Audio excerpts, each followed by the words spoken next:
You guys helped me pay for this when we thought Chronos was good in Modern way back when it actually was good. It's not good anymore. Carapedo, thanks for the follow, Reno. We raised funds for these. We raised funds for these. You guys helped me raise money for this. It's ridiculous on Moto. Yeah, I mean, like, you guys helped me so much. This was a gift. This pretty Verdant Catacombs was a gift. These are borrowed. These are actually mine, but they're not expensive. That's why. This is from my friend Duncan. He gave me a Bayou.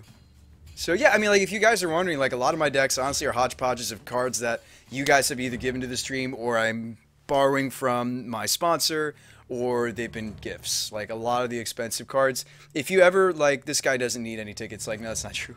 We always need tickets for events. It's always hard to have money for events, especially since I just work full-time and I'm not currently working. Like, basically, this is my only other job besides full-time school, studying engineering, and this, like, is really all I'm doing right now, so.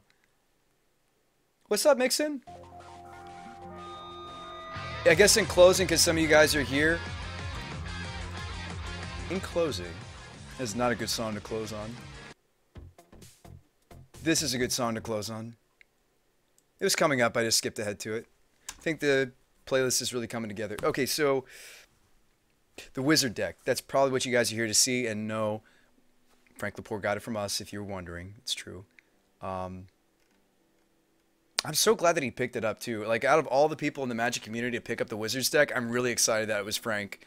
Like, I wouldn't have picked any other Magic Pro to play the deck other than Frank. Maybe some of my other favorites out there, but Frank's definitely up there for people that I'm glad picked up the Wizard deck, picked up on that it's powerful. So Dumbledore's Army version, we're in the Legacy section, that's why I can't find it. Jeez. You know you're tired when you're looking in the wrong section for a deck. Okay, Dumbledore's Army 1.9. You're fine, Mixon. You're fine. I'm going to bed, though. This song's going to put me right to sleep.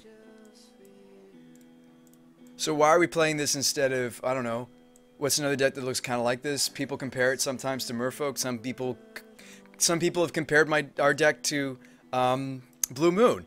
Why is it like why is it hybridized? Why is it kind of like Fish but not Fish? Why is it kind of like, well, first of all, I brew from scratch, or we brew from scratch, I should say. So it's way more fun to brew our own. Why have we gone up on 4-drops? Well, we found out that the Sower's just nuts and we wanted to go up on Sowers. Why are we running a 3rd Sage now? We want to more consistently hit the counterlock combo. Why are we testing Faithful? It's okay. I actually would like a second one. When we played tonight and went positive, believe it or not, we were running 2 Faithfuls. The only thing we lost to was another, we had a bad draw against Eldrazi, unfortunately. Normally it's pretty easy, but it's not. I mean, like, you need specifics. You do want to see Bridge, you do want to see Moon, or you're able to tutor for the Moon. It's not always easy. We've raced Eldrazi, though, with Master before, but that's only when they have poor draws. Like, when they have their best draws, and he did have the nut draw, game 2 at least. That's kind of a match I want to relive, actually. You can learn a lot from your game losses. That's actually something I like about the league, the new league system on Magic Online. You can go back and you can observe where you made mistakes, where you did something right. So, and again, some of you guys don't believe me when I tell you we went positive with a Wizards deck. We played against Dirigible tonight. She was on Storm. We played against this guy. He was on what? Hey, Khalid, thanks for the follow, Reno. Welcome to the show. No need to flip tables. Oh, this is a greedy keep. Oh, no, this is a good keep. This is a good keep. Turn 1 Vial. Even though it's 2 threats, though. Who is this guy playing? Okay, he was playing Blue-White Control. Oh, this is the Blue-White Titan guy. I'll let you know if I bring this Blogna and do well. Echolade, please do. And please let people know where you found it. It doesn't just hurt me, it hurts the people that helped brew it, too. Let them know where you found it. Let them know that you found it here, and let them know they're welcome to come here and borrow the deck too. It's really, I love sharing my deck list with you guys. I do, Echolade, as long as you respect the people that spent time on the deck, and, you know, credit the people who put in time. Yeah. Feel free to borrow it, man. Like, I hope you crush with it. Just make sure against Eldrazi you do look for your Blood Moons and your Bridges. It really makes the matchup easier. So he goes for the D-Sphere in response. I bounce the Vial, and we get to keep our Vial. And see that? It's so powerful. He passed the Vidalcan. That's fine. Like, I still really like this card. I know we cut it from the current version, but I still like the one of Mastermind for grinds. It's so solid against things like Sphere and Path. It's really good against stuff like that. Granted, the Spellskite could have also worked there, so maybe we'll just stick to the 2 of Spellskite. That's actually what I replaced it with in the main deck. The Mastermind got replaced with a main deck Spellskite, I think. So he's ramping out, and he's doing his thing over there, you know, blue-white control things. And he's got Finks, and we're like, fine, we'll take 3, whatever. Or no, actually, I think I bounce it here. That's aggressive. I'm trying to remember why we did that. Maybe because I'm trying to slam a Master of Waves in his end step, but we don't have Vial on 4 yet. That seems really greedy. Okay, he'll recast Sphinx. No, he slams Sun Titan. Okay, so he slams Sun Titan, and we're like, crap. I remember this match a little bit. It was a long time ago. We had a long stream today. So we're getting in with Glen Alundra in the air. His Sun Titan can get back Flooded Strand. That's not so bad. I think we actually just take this, right? No, this is where the blowout happens. I forget that he has a ghost. He has an untapped Ghost Quarter, and we lose everything. And we're like, we're just so out of this. We're so toast. At this point, yeah, that was the misplay. At this point, we're just like, we're so screwed, right? And then the deck blesses us with an amazing top deck. Just you wait. Just you wait. It was a huge misplay. It's huge. What happens here, though? Sower off the top. We're actually running more Sowers now. Not because it won us this match. It shouldn't have. We made a huge mistake. He scoops. But it's worth going back and watching matches and you see those mistakes. I have to learn from that. You guys can learn from that. Like, I just didn't double check the board state. Alright, let's see. Game 2, what happened? I think it was trios that we were looking at. Game 2, how did we win? I don't think it involved the Sower again. He was ready for the Sower. Okay, so we left in the Snaring Bridge because Titan is power 6. Anytime you're up against creatures that are significantly larger than the wizards, just leave them in. I'm talking power 3, I'm talking power 4 creatures. That's when you leave them in. So we did leave in a Snaring Bridge. God, that's such a huge punt, but we still won. Does that justify my misplay? No. You can't justify a misplay with, well, we won. Like, no, we shouldn't have won. All right, he takes the vial. It's fine. I don't think we ever get that vial back. I think we hit a Venser, though. But I think we had something better to Venser than the D-Sphere. Like, Venturing D-Sphere only does so much because he just recasts it. Unless you have established... Now, against this guy, I think we established the Sage of Fables Glen. A lot of people ask me, well, your deck looks too fair for Modern, for where it is. I mean, do you only win games that you Blood Moon and Bridge people? No, we've beaten Eldrazi even just with the combo. Zargix says punt. Well, we already had a punt counter for that, though. That's not fair. Whatever. I'm not actually playing right now, Zark. We already counted this as a punt earlier in the stream. That was punt number 2. It was either punt number 2 or punt number 3 for today. I'm just so tired, guys. I had several punts today. It was bad. We only had 3 punts, though, Zark. You should do the unpunt. The exclamation unpunt. So here's where we think there's another punt, but here's the thing. It's not. And watch what happens. We slam Bridge, and he's like, okay. We top a red source. He attacks us with the Colonnade again. I think the reason he went for that, he's just so curious what was under the morph that he would tap out like this, and he taps out again. We moon him. I don't think he should have tapped out there either. We moon him, and then the rest of the match is kind of just feels pretty one-sided. You'll see he tries to struggle back in, but he oh, is that really a mod-only command? Really? Okay.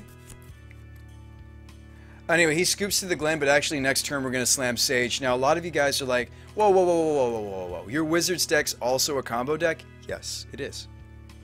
And that's where I lose a lot of people, and a lot of people just leave. And they're like, there's no way you can build a deck that also has some of the same power and synergy that something like Fish has, but also has some of the same toolbox and just raw, like, power that a Blood Moon deck does. No, no, no. The deck that we brewed here on this channel has both. Anybody here doesn't explain the combo, or needs me to explain the combo before I leave tonight? Anybody? I know you're taking it. Echold 87. If you're going to take this, I need you to understand the combo. To a tournament, you need to understand the combo. It's actually really simple. It's not a complicated combo either. It's very simple. It's very, like, almost Malara Company-esque, because it's based off of abusing Persist. It's actually based off of abusing Persist. And did I come up with it personally? No, we brewed it here. I had a lot of help from you guys. Somebody was like, man, that seems like a sweet combo. And I was like, what? There's no combo in this deck. They're like, dude, no, you're running a combo. I was like, no, we're not. Like, yeah, read Sage, read Glenn. Like, somebody had to point it out to us. Like, I didn't realize it was a combo until we started jamming with it. And somebody in the chat was like, you realize your deck has a combo, right? And I was like, no. I didn't see it at first. And we started running more copies of Sage and Glenn. It's okay if you admit you don't understand it's a combo. That's quite alright. Anybody want me to explain it, or anyone? Okay, moving on. What was another match that we could learn from a lot? I think the Eldrazi match. I think, unfortunately, we don't always lose to Eldrazi. I'd say we have about a 50-50 at best. At best, a 50-50, which feels kind of sad, but Twin wants me to explain. Okay, you got it. Real quick, before we watch one more. Basically, Sage says each other wizard you control enters the battlefield with an additional +1/+1 counter. Glenn says persist. When this creature dies, if it had no -1/-1 counters on it, return. How's it a combo? Just so you can recur Glenn. Well, no, but she comes back with no -1/-1 counter. So what it does is it lets us negate as many spells as we need to in a turn. And then if you add in Prodigy, you don't have to add in the Prodigy. This is already good enough. Trust me, there are plenty of matches we won just because you can indefinitely block with an Archmage, and you can also indefinitely negate things. Or, well, as many times as you have blue mana. The deck is designed to have a lot of blue mana. Let's say we have 3 islands, or we have 4 islands. You know, we have 4 islands, that means we have 4 negates every time we untap. That's great, right? Well, and then you're like, well, wait, Sean, can't they disrupt that? Yes, they can. That's where you throw in the Prodigy, and that's where the lock feels best, because watch, it does 2 things for the lock. It lets us, hang on a second, and there are things like Abrupt Decay in the format, like it's not an unbeatable lock. Like, for example, Malar Company, it's not an unbeatable deck. You can break their lock too, you can break their combo too. And that's why it's kind of different. It's not like an instant win the game on the spot. That's what Master's for. A big Master can win the game on a spot. But the purpose is, so this is the inherent combo, right? You got Sage of Fables plus Glenn. Glenn doesn't go away. She keeps coming back as a 2/2. And you can keep countering their stuff, right? If you throw in Prodigy, it kind of breaks open the combo, Carapeto, because now you're sacrificing Glenn to Void Mage's ability, and now it's blue counter a spell. And that's when it gets really strong, in my opinion. You don't need the Void Mage, though.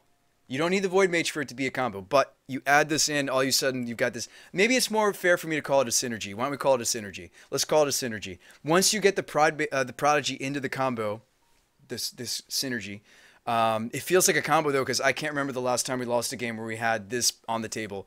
Any mods? Anybody remember the last time we lost a game where we had Sage Glenn on the table? We've had people try to break out of it, and once you also have a copy of Prodigy or 2, it's very hard to break out of. I seriously, I'm a little tired, and maybe we have, but I cannot remember in the, let's see, 24-11. So we played about 35 games now in leagues. So that's 7 leagues. Over the course of 7 leagues, I cannot remember a game that we resolved this combo and lost.